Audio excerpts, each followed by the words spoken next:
Mga boss, kaya pala tahimik lang tong si Mark Villar. Kasi 'di ba pangako niya, any city sa Metro Manila, 15 to 20 minutes away lang. Mark Villar, puputok na yung pantog ko. Hindi pa ako nakauwi. Anong 15 to 20 minutes to any city? Gonggong! Alam mo ba na ang Quezon City is 1 hour away from Quezon City?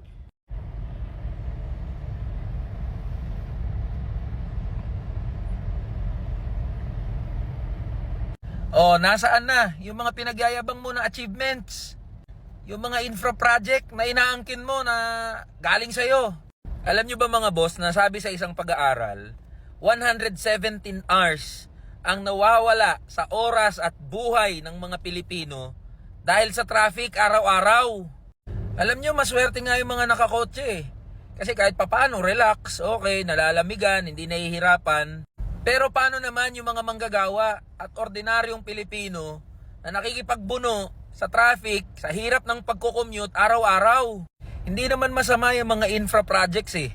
Okay lang naman na may infra projects basta papakinabangan ng lahat ng mamamayang Pilipino.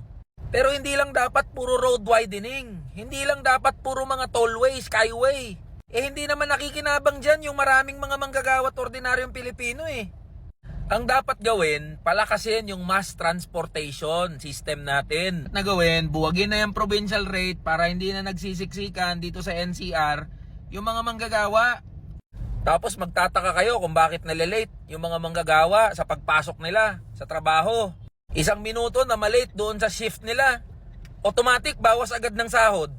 Pero pag nag-OT, lagpas ng 1 minuto doon sa trabaho nila, thank you ang matatanggap ng mga manggagawa. Grabe namang inhustisya to mga boss. Tapos ang kapal ng mukha ng pamilya na yan, patatakbuhin pa yung isa nilang anak sa Senado, papalit doon sa nanay, papalit si Camille doon kay Cynthia, para sure pa rin yung pwesto nila sa Senado. Kaya nagkalat na yung mukha ng mga Villar na yan eh. Kakapal ng mukha eh. Kaya sa papalapit na 2025 elections mga boss, alalahanin nyo yung pangalan ni Mark Villar ng pamilya Villar. Pag may isa pang Villar na naupo sa Senado, ewan ko na lang talaga sa bansang to.